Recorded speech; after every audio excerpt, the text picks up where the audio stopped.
안녕하십니까. 계명의대 김인철입니다.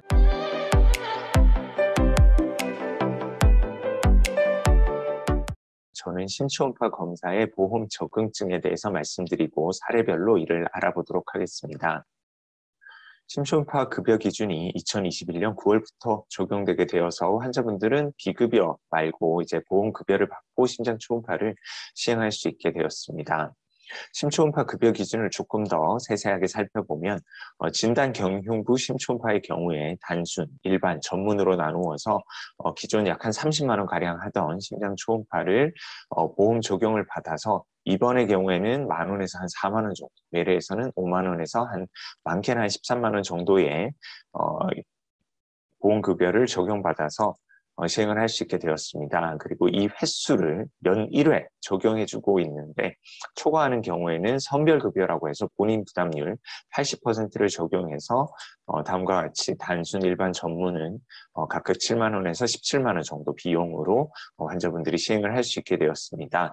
추가적으로 제한적 초음파라고 해서 관심을 갖고 있는 특정 부분에 초점을 맞추어서 시행하는 초음파가 있는데 이 경우에는 소정 점수의 50%를 산정해서 시행할 수 있게 되었습니다. 심초음파의 급여 기준, 산정 방법은 다음과 같습니다. 우선 심장 질환이 의심되어 진단이 필요한 경우 1회 보험급여를 인정하고 경과 관찰이 필요한 경우에는 좌심실 구혈률이 40% 미만인 심부전 환자, 국소 벽운동 장애를 동반한 급성 심근경색증 환자, 중등도 이상의 판막 기능 이상이 있는 환자, 선천성 심질환자로 경과 관찰이 필요한 경우, 심수루 경과 관찰이 필요한 경우, 그리고 심장 질환에 대한 시술 후에 진단 초음파 영상과 비교 목적으로 시행 시 제한적 초음파에 한해서 1회 급여를 인정하게 되었습니다. 그리고 프리옵 에코라고 해서 비심장 관련 수술을 시행하기 전에 심장 초음파를 시행하는 경우들이 있는데 이때 고위험군의 경우에는 요양급여를 적용할 수 있도록 하였습니다. 방금 말씀드린 유럽 심장학회 마취과학회 그리고 미국 심장학회 마취과학회의 신체 상태 분류를 따져서 고위험에 해당할 경우에는 요양급여를 인정을 하게 되는데 주로 이제 대동맥이라든지 혈관 수술 그리고 십이지장이나 간절제, 담관 수술 그리고 식도 수술이나 부신절제, 방광절제 수술, 폐절제 수술, 폐이식이나 간이식의 경우에 해당하게 되고 조절되지 않는 다음과 같은 질환들이나 알코올 의존 중독, 심박동기 투석 환자의 경우에도 이를 적용할 수 있게 되었습니다. 심기능 저하가 있거나 심근경색, 뇌경색, 관상동맥 질환이나 심장혈관 스텐트 시술을 한 환자들도 수술하기에 앞서서 요양급여를 인정하여 검사를 시행할 수 있게 되었습니다.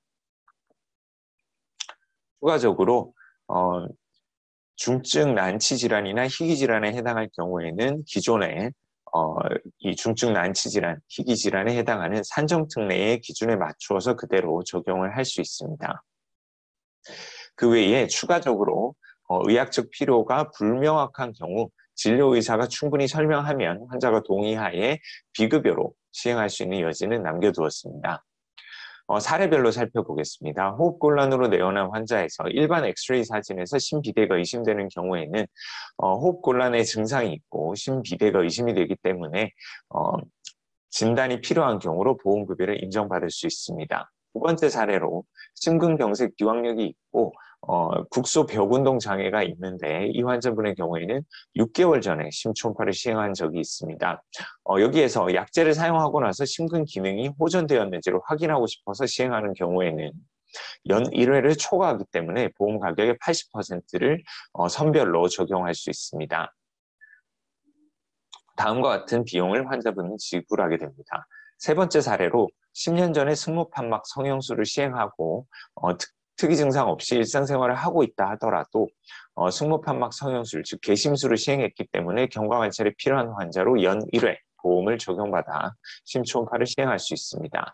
네 번째 경우로 어렸을 때 심방 중격결손 수술하고 안정적이고 최근 검진에서는 심잡음이 들린다 하는 이런 환자분에서는 심장질환이 의심되어 진단이 필요한 경우이기 때문에 이제 보험을 인정받을 수 있게 되고, 다섯 번째 경우로 중등도의 삼천판막 역류증이 건강검진에서 발견된 환자의 경우에는 중등도의 판막 질환을 추적 검사가 필요하기 때문에 연 1회 보험을 적용받을 수 있습니다.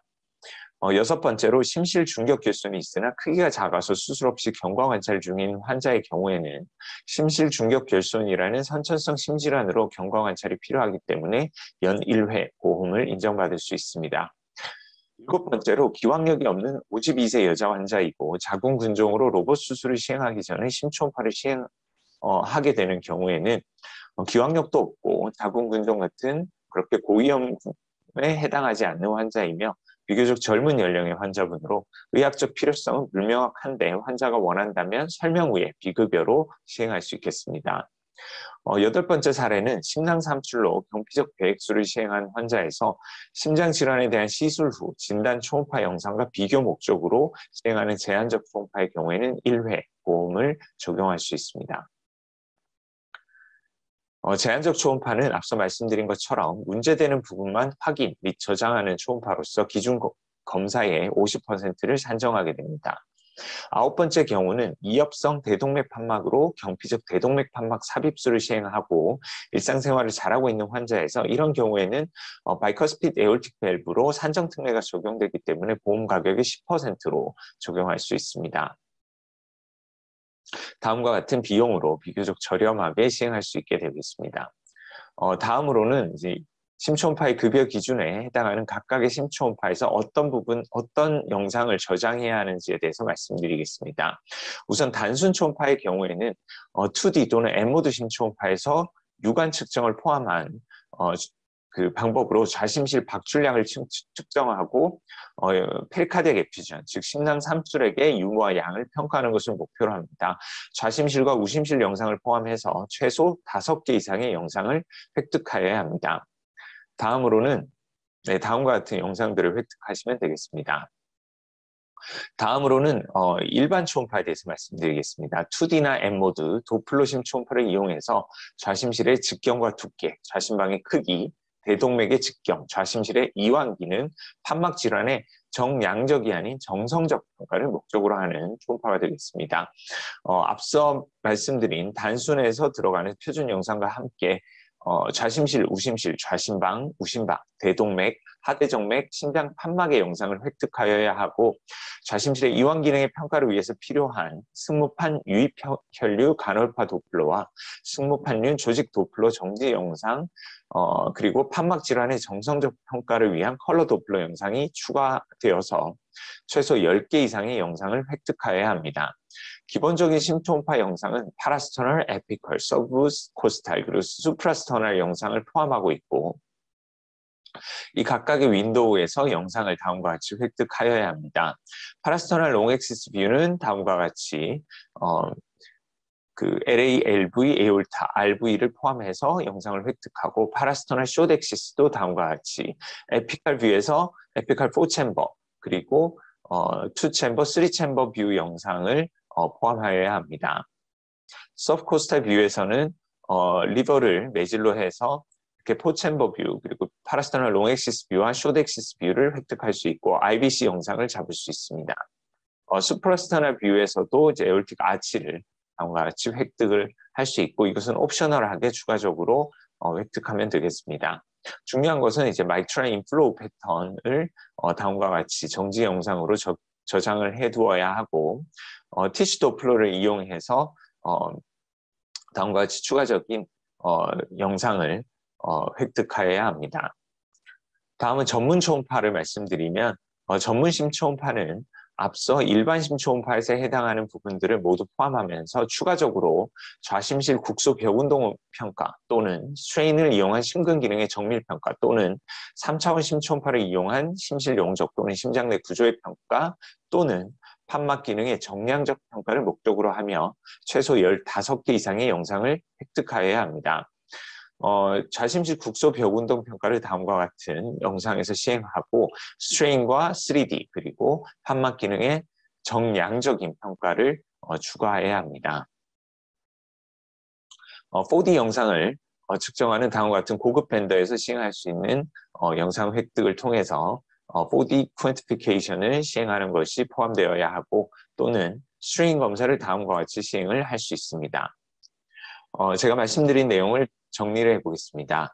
에피컬, 파라스터널, 서브코스탈, 수프라스터널 뷰에서 영상을 관찰한 뒤 최소한 2개 이상의 윈도우에서 영상을 저장하는 것이 중요하겠습니다. 단순 초음파에서는 5개의 영상을 저장하고 좌심실 박출률, 그리고 심낭 삼출액의 유무를 평가하고 기록하는 것이 중요합니다. 일반 초음파에서 단순 초음파를 포함하여 아래와 같이 2D M모드 도플러를 활용해서 좌심실 직경, 좌심방의 크기, 대동맥의 직경, 좌심실의 이완 기능과 판막 질환의 정성적인 평가를 저장해서 총 10개의 영상을 획득하고 저장하는 것이 필요합니다. 전문 초음파의 경우에는 일반 초음파의 영상을 포함해서 Regional Wall Motion Abnormality 또는 Strain 또는 3D 또는 밸브 펑션의 정량적인 평가를 포함해서 총 15개의 영상을 저장할 경우에 전문 초음파로서 인정을 받을 수 있습니다. 이상 경청해 주셔서 감사합니다.